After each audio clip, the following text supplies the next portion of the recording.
नमस्कार मित्रों। मैं आप लोगों का दोस्त और होस्ट संतोष स्वागत करता हूं लेजेंड सीएससी पॉइंट पर। तो मित्रों, आज की वीडियो में हम बात करेंगे कि यूपी बीएड का जो एंट्रेंस एग्जाम है उसके लिए ऑनलाइन अप्लाई कैसे करेंगे। तो इसके लिए आपको सबसे पहले इस वेबसाइट पर आ जानी है। इसका मैं डिस्क्रिप्शन में ये वेबसाइट का लिंक दे दूंगा, आप क्लिक करके डायरेक्ट वहां पर आ सकते हैं।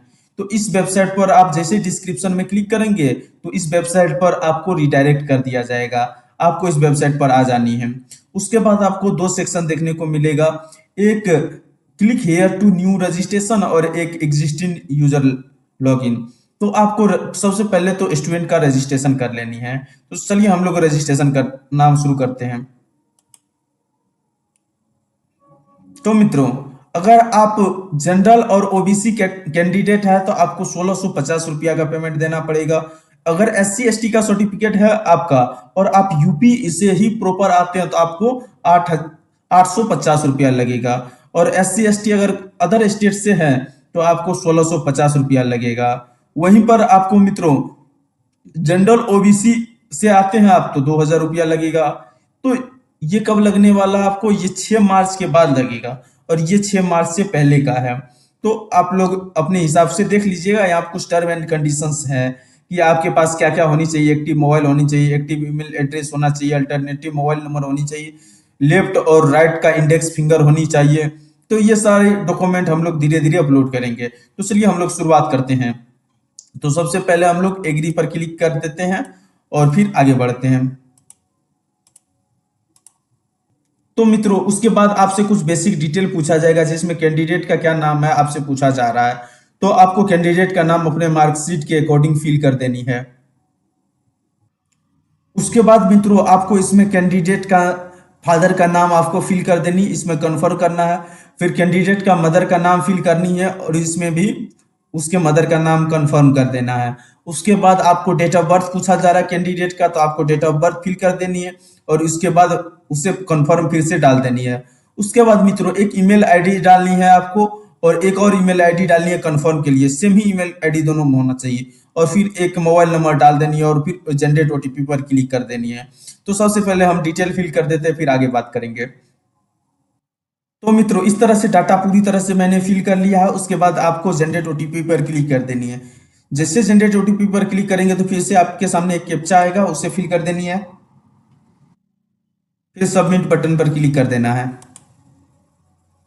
जैसे सबमिट बटन पर क्लिक करेंगे आपके रजिस्टर मोबाइल नंबर और ईमेल आईडी पर एक ओटीपी सेंड कर दिया जाएगा। तो आपको इन ओटीपी को फिल करके आपको वैलिडेट कर देनी है।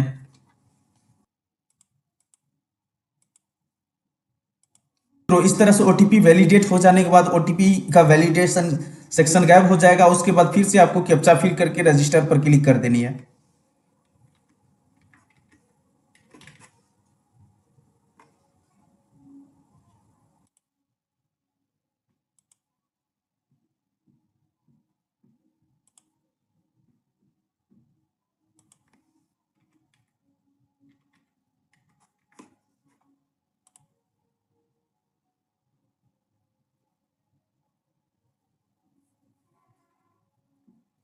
जैसे आप रजिस्टर पर क्लिक कर देंगे आपके रजिस्टर मोबाइल नंबर और ईमेल आईडी पर एक यूजर नेम और पासवर्ड भेज दिया जाएगा। आप वहां से डायरेक्ट लॉगिन भी कर सकते हैं या यहाँ पर क्लिक या एडिट ऑप्शन पर हम लोग क्लिक करके आगे बढ़ सकते हैं। तो चलिए यहाँ पर हम लोग क्लिक कर देते हैं। उसके बाद आपसे कुछ बेसिक डिटेल पूछा जा रहा है जिसमें आपका जेंडर पूछा जा रहा है, मैरिटल स्टेटस पूछा जा रहा है। अगर आप विवाहित हैं तो मैरिड पर क्लिक करेंगे तो हस्बैंड का नाम कंपलसरी है देना। अगर अनमैरिड है तो आप ये कॉलम ऑटोमेटिक बंद रहेगा। उसके बाद नेशनलिटी, आप को नेशनलिटी अपना सेलेक्ट कर लेना, इंडियन। उसके बाद डोमिसाइल, आप किस जगह से आते हैं। यूपी से आते हैं तो यूपी करेंगे और यूपी से बाहर से आते हैं तो हम लोग अदर देन यूपी करेंगे। अगर आप यूपी पर क्लिक करेंगे, अगर यूपी से फॉर्म भर रहे हैं तो 10th आपने यूपी से किया है कि नहीं किया है, 12th आपने किया है कि नहीं किया है, और फिर ग्रेजुएशन यूपी से किया है कि नहीं, ये डिटेल पूछा जा रहा। उसके अलावा आपसे कास्ट सर्टिफिकेट भी मांगा जा रहा है। अगर आप किसी भी कास्ट से आते हैं तो आपको कास्ट सर्टिफिकेट भी लगानी है। ये कंडीशन तभी होगा जब आप लोग यूपी के प्रॉपर कैंडिडेट हैं। अगर आप लोग यूपी से नहीं आते हैं तो आपको ये कास्ट सर्टिफिकेट भरने की आवश्यकता नहीं है, आपको बिना कास्ट सर्टिफिकेट के भी भरा जाएगा। तो आप लोग को अगर अदर देन यूपी करते हैं तो सारे ऑप्शंस गायब हो जाएंगे। अगर यूपी के कैंडिडेट है तो आपको कास्ट सर्टिफिकेट वगैरह भी भरने के लिए पूछा जाएगा, लेकिन अगर यूपी से है ही नहीं तो आपको ये ऑप्शंस आपको नहीं दिखेगी। तो चलिए हम लोग यूपी के बाहर से भरते हैं, तो अदर देन यूपी कर देंगे। तो जनरल आपको ये सारी जनरल कैटेगरी का ऑटोमेटिक सेलेक्ट हो जाएगा। आईडी प्रूफ में आप देख लीजिए ड्राइवरी लाइसेंस, पासपोर्ट, वोटर आईडी। तो बोलिएगा सर इसमें आधार कार्ड का ऑप्शन नहीं है, तो आपको अदर डॉक्यूमेंट लगा देनी है। तो इसमें अदर में आप आधार कार्ड भी ऐड कर सकते हैं। उसके बाद आपको दो ईमेल आईडी मांगा जा रहा है, तो एक जो ईमेल आईडी आपके पास ऑलरेडी है वो, और एक और अल्टरनेटिव ईमेल आईडी भी डालना है। मोबाइल नंबर के अलावा एक और अल्टरनेट मोबाइल नंबर भी आपको डालना है। फिर एड्रेस डाल देनी है, यहाँ पे आपको अपना राज्य सेलेक्ट कर लेना है। उसके बाद डिस्ट्रिक्ट सेलेक्ट कर लेना और पिन कोड यहाँ पर सेलेक्ट कर देना है। पूछा जा रहा है कि जो आपने एड्रेस ऊपर भरी थी क्या वही कम्युनिकेशन एड्रेस है, तो आप लोग का अगर यस है तो यस पर क्लिक कर देंगे, अगर नो है तो आप लोग मैनुअली भी इसको फिल कर सकते हैं। उसके बाद यहाँ पर देख लीजिए मित्रों, यहाँ पर बहुत ध्यान देने वाली बात है। आपको जो पासपोर्ट साइज फोटो मांगा जा रहा है वो 50 केबी से कम का होना चाहिए और 25 केबी से ज्यादा का। और उसी तरह से 50 केबी से कम का आपको जो उंगली का स्कैन होगा वो भी मांगा जाएगा, जैसे लेफ्ट और राइट का एक साथ कटा हुआ होना चाहिए उंगली का स्कैन। मैं दिखाता हूँ कि किस तरह से होगा। और उसके बाद आपको एक आईडी प्रूफ के लिए, जहां पे हम लोग अदर डॉक्यूमेंट सेलेक्ट करेंगे, यहाँ पर आईडी प्रूफ आपको अपलोड कर देनी है और यहाँ पर फिर सिग्नेचर अपलोड कर देनी है। तो चलिए हम लोग सबसे पहले तो फॉर्म को फिल कर लेते हैं, उसके बाद फिर आगे बात करते हैं। हम लोगों को मैक्सिमम जो फोटो की साइज है वो 50 केबी के आसपास की ये करनी है। तो आपको कहाँ से ये फोटो मिलानी है, तो सबसे पहले आप लोग यहाँ पर आ जाएंगे और लिखेंगे इमेज रिसाइज इन केबी। जैसे इमेज रिसाइज इन केबी पर आप लोग सेलेक्ट करेंगे, आपको एक नई वेबसाइट देखने को मिल जाएगी, ये वाली वेबसाइट। आपको यहाँ पर क्लिक कर देनी है। उसके बाद आपको यहाँ पर 50 कर लेनी है और उसके बाद फोटो अपलोड करके कभी रिड्यूस रिड्यूस कर लेनी है और डाउनलोड कर लेना है। चलिए मित्रों, तो हम लोग फोटो अपलोड करके देख लेते हैं। तो सबसे पहले चूज फाइल पर आपको क्लिक करनी है और जहां पर आपने फोटो बना करके रखी हुई है उसको आपको सेलेक्ट कर लेनी है और फिर अपलोड बटन पर क्लिक कर देना है।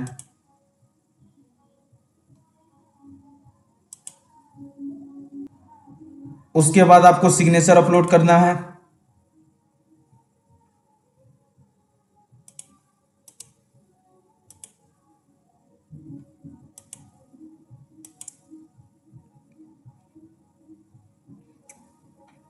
उसके बाद फिंगर,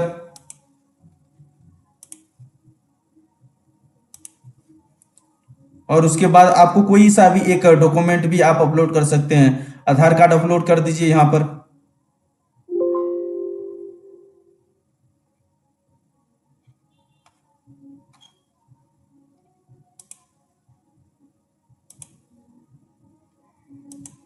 तो मित्रों इस तरह से हम लोग सक्सेसफुली सारा डॉक्यूमेंट अपलोड कर लिए हैं। उसके बाद सेव एंड कंटिन्यू पर क्लिक कर देंगे और आपका डाटा सेव हो जाएगा। तो आपसे पूछा जा रहा है बीएड किस स्ट्रीम में करना चाहते हैं, तो आपको वही स्ट्रीम सेलेक्ट करनी है जिस स्ट्रीम में आप ग्रेजुएशन किए हुए हैं। तो मैं अपने अकॉर्डिंग सेलेक्ट कर लेता हूं। उसके बाद आपसे पूछा जा रहा है किस लैंग्वेज में आप करना चाहते हैं, तो आप अपने अकॉर्डिंग, अगर आप इंग्लिश में देना चाहते हैं तो आप इंग्लिश कर लीजिए, हिंदी में देना चाहते हैं तो आप हिंदी कर लीजिए। तो मैं हिंदी कर देता हूं। उसके बाद आपको हाई स्कूल या 10th के आसपास की कोई भी डिग्री है तो आपसे वो डॉक्यूमेंट पूछा जा रहा है। तो उसके बाद अगर आप सीजीपी वाला है, अगर आपके पास सीबीएसई का है तो आप लोग सीजीपीए का सिलेक्शन करेंगे, अगर नहीं किसी अन्य बोर्ड का है तो आप लोग इस पर क्लिक कर देंगे। अगर आप लोग के पास यूपी बोर्ड का है, सीएससी का है, आईसी का है तो ये सेलेक्ट करेंगे, अगर अन्य किसी बोर्ड का है तो आप लोग अदर पर क्लिक कर देंगे। उसके बाद आपसे बोर्ड का नाम पूछा जाएगा, मैक्सिमम मार्क पूछा जाएगा, कितना प्राप्तांक आया वो पूछा जाएगा।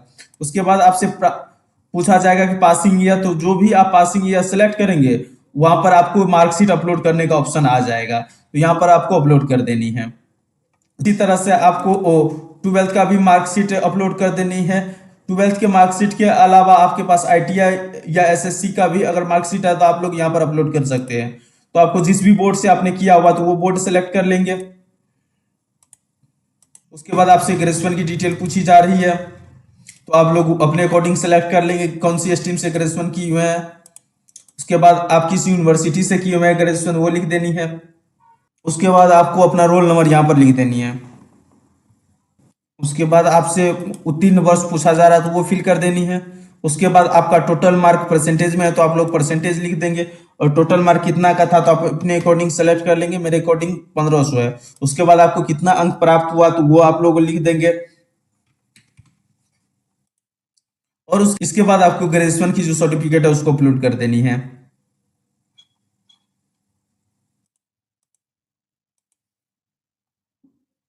उसके बाद सब कुछ वेरीफाई करने के बाद सेव एंड कंटिन्यू क्लिक करेंगे। उसके बाद आपसे कुछ चीजें और पूछी जा रही है तो आपको सब में लगभग नो लगा देनी है।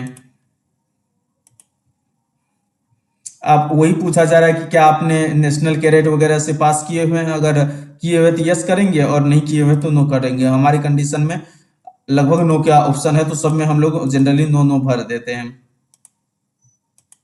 और सेव एंड कंटिन्यू। उसके बाद आपसे 5 केंद्र का नाम पूछा जाएगा जहां पर आप एग्जाम देना चाहते हैं, तो आप अपने नजदीकी केंद्र आप लोग सेलेक्ट कर लेंगे। तो मैंने अपने अकॉर्डिंग यहाँ पर सेलेक्ट कर लिया, और फिर आपको 1650 रुपया का पेमेंट कटवा देनी है। यहाँ पर सेलेक्ट करेंगे हम लोग, एग्री पर क्लिक करेंगे और आपको कैप्चा फिल कर देनी है।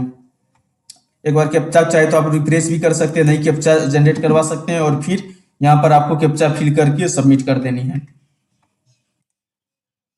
प्रोसीड बटन पर क्लिक करेंगे हम लोग तो पेमेंट पेज पर रिडायरेक्ट कर दिया जाएगा। आपको क्यूआर का ऑप्शन मिल जाएगा, नेट बैंकिंग यूपीआई। तो सबसे आसान है, आपको क्यूआर कोड जनरेट करवा लेनी है और आपको यहाँ पे 1650 रुपया का पेमेंट करवा देनी है।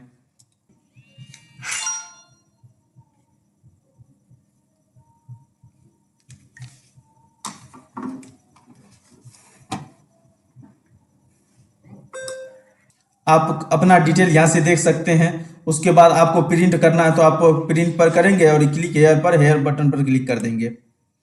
तो इससे क्या होगा कि आपका जो पीडीएफ है वो सेव हो जाएगा। अगर आप चाहे तो देख भी सकते हैं किस तरह का पीडीएफ आपको देखने को मिलेगा। तो मित्रों, कैसा लगा आज का वीडियो? अगर किसी तरह का कोई दिक्कत है तो आप कमेंट सेक्शन में पूछ सकते हैं। जानने से पहले आप लोगों से एक रिक्वेस्ट है कि आप लोग ने यहाँ तक वीडियो देखा है, आपको इस चैनल को सब्सक्राइब करके एक लाइक कर देनी है, ताकि फ्यूचर में आपके लिए इस तरह की वीडियो बनाने का मोटिवेशन बना रहे। तो मित्रों, मिलते हैं एक और नेक्स्ट वीडियो में, तब तक के लिए लव यू ऑल। जय हिंद, बाय।